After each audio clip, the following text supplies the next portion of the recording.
Olá, meu amigo, minha amiga, que alegria tê-lo mais uma vez para participar comigo de mais um capítulo da nossa jornada estudando Jesus Cristo através das Sagradas Escrituras.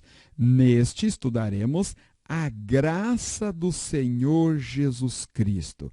É importante entendermos esta doutrina bíblica demais, porque assim nós vamos compreender como que um rei tão ímpio como fora o rei da nação de Israel, Manassés, ao ponto de sacrificar o seu próprio filho ao deus Moloque, no final da sua vida voltar-se a Deus e o Senhor recebê-lo e tê-lo em seus braços. Entenderemos como um homem que perseguiu, açoitou e encarcerou a igreja primitiva, voltou-se ao Senhor e tornou-se o maior apóstolo e expandiu o reino de Deus. Eu estou a falar de Saulo de Tarso, que transformou-se no apóstolo São Paulo. Entenderemos como nós, pecadores, que estávamos mortos em nossos pecados e delitos, fomos convertidos e agora fazemos parte da família divina. Entender a graça de Deus, nós vamos compreender como Ele nos trata, como obter vitória sobre o pecado. Mas também é de extrema importância entendê-la, porque o inimigo de nossas almas tem confundido esta doutrina, porque ele sabe que é uma das bases da nossa salvação. Ele tenta levar o homem ao legalismo, achando, dizendo, pregando e vivendo a doutrina de que nós precisamos fazer algo para sermos salvos, praticar obras, guardar dias, festas e assim por diante, ou então levá-los à libertinagem. Uma vez que a graça de Deus está derramada sobre nós, nós podemos pecar, porque a graça dele vai nos alcançar de toda forma. É de extrema importância, sim, trabalharmos e compreender esta doutrina maravilhosa, a graça de nosso Senhor e Salvador Jesus Cristo. Vamos definir o que vem a ser graça. É um dom sobrenatural e gratuito concedido por Deus à humanidade como meio de salvação. A graça de Deus é algo que recebemos dele sem que tivéssemos o direito de receber. É o oposto de receber algo por méritos. Veja o que diz a Bíblia em Romanos capítulo 11, versículo 6. E se é pela graça, já não é pelas obras. Do contrário, a graça já não é graça. Então, a graça de Deus é um favor imerecido. É um favor, é uma dádiva dada por Deus aos homens sem esses merecerem. A Bíblia trabalha muito bem esta doutrina no Novo Testamento. Nós vamos encontrar várias passagens que trabalham esta doutrina, como em Romanos, nas epístolas do apóstolo São Pedro, nas epístolas de São Paulo, mas eu separei aqui uma passagem muito linda, que é Efésios capítulo 2, versículo 1 ao 9, que vai nos deixar bem claro que a nossa salvação ela é dada pela graça de Deus. E aí nós vamos trabalhar esta doutrina em um episódio que ocorreu no Antigo Testamento entre o rei Davi e um homem chamado Mefibosete.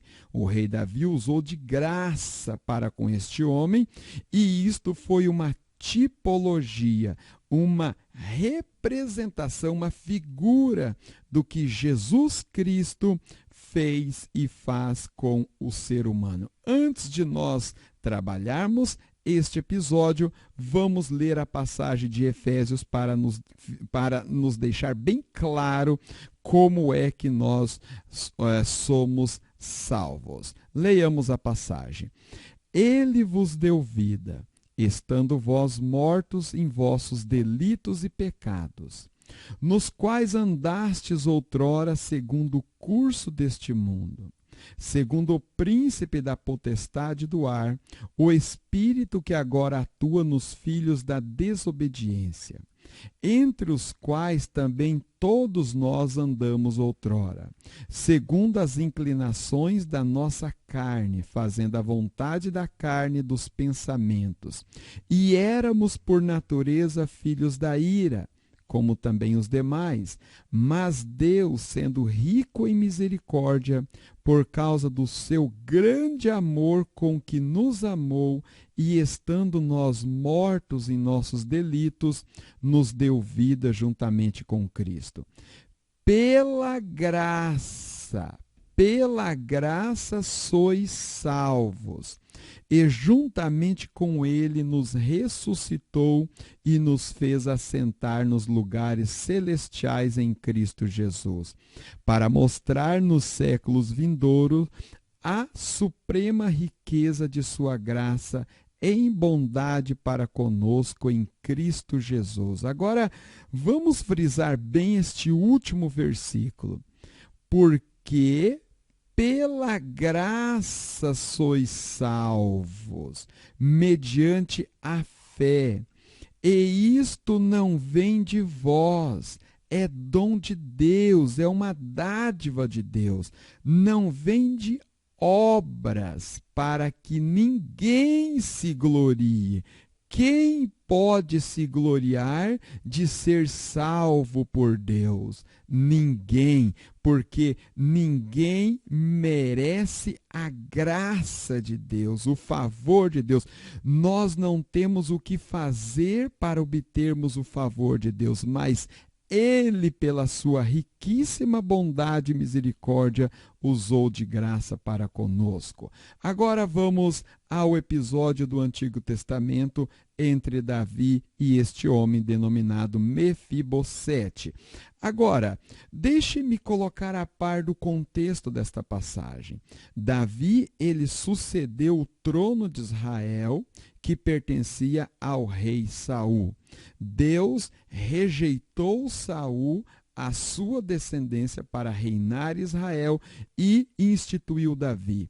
Houve uma transição até que Davi assumisse todo o poder da nação, e quando Saul e o seu filho Jonatas caiu em batalha, foram mortos, aí então houve a ascensão paulatinamente do rei Davi. Davi foi conquistando os seus inimigos, conquistando o reino de Israel, e chegou o momento em que ele então estava reinando em paz sobre toda a nação de Israel, e ele lembrou-se da aliança que havia feito com o filho de Saul, Jonatas.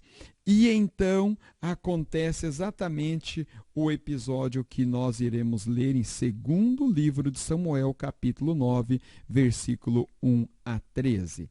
Disse Davi: resta ainda porventura alguém da casa de Saul para que eu use de bondade para com ele, por amor de Jonatas? Havia um servo da casa de Saul, cujo nome era Ziba. Chamaram-no que viesse a Davi. Perguntou-lhe o rei: és tu Ziba? Respondeu: eu mesmo, teu servo. Disse-lhe o rei: não há ainda alguém da casa de Saul para que use eu de bondade de Deus para com ele. Observe que a bondade que Davi vai usar é a bondade de Deus, não é a sua bondade. Então Ziba respondeu ao rei: ainda há um filho de Jonatas, aleijado de ambos os pés. E onde está? Perguntou-lhe o rei. Ziba lhe respondeu: está na casa de Maquir, filho de Amiel, em Lodebar. Então mandou o rei Davi trazê-lo de Lodebar, da casa de Maquir, filho de Amiel. Vindo Mefibosete, filho de Jonatas, filho de Saul, a Davi, inclinou-se, prostrando-se com o rosto em terra. Disse-lhe Davi: Mefibosete. Ele disse: Eis aqui teu servo. Então lhe disse Davi: Não temas, porque usarei de bondade para contigo por amor de Jonatas, teu pai, e te restituirei todas as terras de Saul, teu pai. E tu comerás pão sempre à minha mesa. Então se inclinou e disse: Quem é teu servo, para que teres olhado para um cão morto tal como eu? Chamou Davi a Ziba, servo de Saul, e lhe disse: Tudo o que pertencia a Saul e toda a sua casa dei ao filho de teu senhor. Trabalhar-lhe-ás, pois, a terra, tu e teus filhos e teus servos, e recolherá os frutos, para que a casa de teu senhor tenha pão que coma. Porém, Mefibosete, filho de teu senhor, comerá pão sempre à minha mesa. Tinha Ziba 15 filhos e 20 servos. Disse Ziba ao rei: Segundo tudo quanto meu senhor, o rei, manda seu servo, assim o fará. Comeu, pois, Mefibosete à mesa de Davi como um dos filhos do rei. Tinha Mefibosete um filho pequeno, cujo nome era Mica. Todos quantos moravam em casa de Ziba eram servos de Mefibosete. Morava Mefibosete em Jerusalém, porquanto comia sempre à mesa do rei. Ele era coxo de ambos os pés. A graça de Deus tipificada nesta passagem. A graça vai em busca do pecador. Mefibosete estava em Lodebar. Lodebar era uma aldeia obscura, muito ao norte de Jerusalém e do outro lado do Rio Jordão. Lodebar significa sem pasto. Mefibosete sabia que, em virtude de sua linhagem, ele podia ser morto pelo rei Davi. E assim ele estava vivendo na silenciosa obscuridade lá fora, longe de toda a vida, todo o centro da vida da nação de Israel, nesta aldeia chamada Lodebar. Veja só que não foi Mefibosete que procurou o rei Davi. Mefibosete não mandou uma carta, não mandou servos ir até o rei Davi reivindicando algo. Não. Foi o rei Davi que foi ao encontro de Mefibosete, porque ele estava amedrontado, fugindo e se escondendo. A mesma coisa Deus, por sua graça, pela sua misericórdia, pelo seu amor, nos procura e vai até onde nós estamos. Tipificado na passagem de Adão, lá no Jardim do Éden, o nosso pai Adão pecou e fugiu da presença de Deus e se escondeu. O que o nosso Deus fez foi ao encontro de Adão. Adão, onde estás? O mesmo acontece com o nosso Senhor e Salvador Jesus Cristo. Ele saiu do trono da sua glória, da destra do Pai, e desceu, encarnou-se no ventre da Virgem Maria e veio até nós para nos oferecer, para nos dar a salvação. Um ponto importante a se observar é que Deus nos ama e nos salva não pelo que temos, não pelo que somos, ou ao menos pelo que podemos apresentar a Ele, absolutamente. Deus nos salva apenas por sua graça.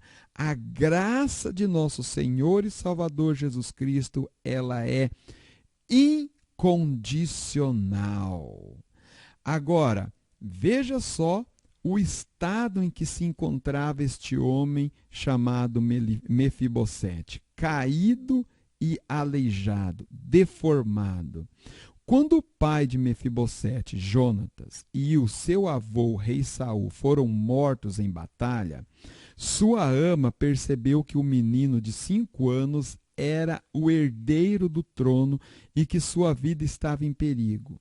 O costume dos monarcas orientais, naquele tempo, era eliminar todos os rivais ao seu trono. Então, quando subia uma nova dinastia, o rei eliminava todos da dinastia anterior para não haver concorrência. Então, a sua ama o agarrou em seus braços e correu em pânico. E nesse desespero, ele caiu e, nesse acidente, quebrou os 2 tornozelos, ficando aleijado de ambos os pés, como diz a palavra. Agora, veja só que semelhança, que semelhança. Mefibosete, caído, aleijado, ou seja, deformado, semelhante ao estado do homem.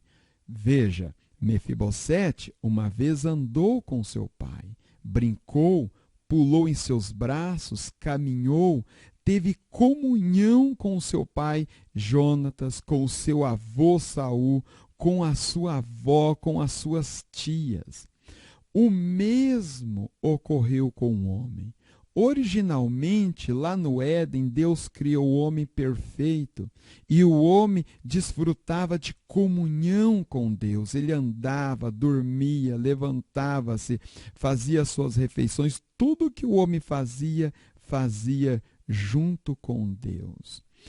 Assim como ocorreu com Mefibosete, o pecado do seu antepassado Saul, do seu avô, lhe trouxe toda essa desgraça. Também o pecado de nosso antepassado Adão nos deixou aleijado espiritualmente, permanentemente, alienados de Deus. Nós nascemos com uma natureza que nos separa de Deus e nos impede de vir a Deus. A palavra de Deus que nós lemos diz: mortos em tuas ofensas e pecados. Essa é a condição em que estávamos quando Deus nos procurou com seu grande amor, caído em pecado permanentemente, danificado por esta queda. A graça de Deus é suficiente a nós e nos capacita a lutarmos contra o pecado. Mefibosete não foi curado de sua deficiência, apesar de ter vivido na presença de Davi, dentro do seu palácio, comendo à sua mesa, e cada vez que ele andava, precisava lembrar da graça. Olha, eu não prestava para nada e o rei me usou de graça. Mesmo que Deus nos tenha salvo e nos fez sentados nos lugares celestiais em Cristo Jesus, Ele não erradicou a nossa velha natureza pecaminosa. Nós precisamos lutar contra a nossa natureza pecaminosa. O próprio apóstolo São Paulo diz na carta aos Romanos: eu sei que em mim bem algum não habita, porque o que eu quero fazer não consigo fazer. Ou seja, o mal está à porta. Há um conflito interior dentro de nós, que é a natureza de Cristo e a natureza pecaminosa. Toda vez que lutamos contra as luxúrias da carne, devemos ser lembrados: a minha graça te basta. Foi a graça de Deus que me procurou quando eu estava caído em pecado. E não é agora que esse Deus bondoso, gracioso, me abandonará. Não. Veja só o que diz a primeira epístola do apóstolo São João, capítulo 2, versículo 1 e 2. Meus filhinhos, estas coisas vos escrevo, para que não pequeis. E se alguém pecar, temos um advogado para com o Pai, Jesus Cristo, o justo, e ele é a propiciação pelos nossos pecados, e não somente pelos nossos, mas também pelo de todo o mundo. Para o vídeo não ficar muito longo, nós iremos dividi-lo em dois. Então, eu continuarei e concluirei na parte 2. Veja, nós iremos ainda trabalhar a graça substitui o medo pela comunhão. A graça nos faz aceito e nos leva à presença do Rei e nos dá comunhão. E pela graça vivemos leal ao nosso Rei. A graça também tem um aspecto humano e, por fim, a graça nos livra do juízo e da morte. No capítulo 2, então, trabalharemos esses outros pontos. Até lá!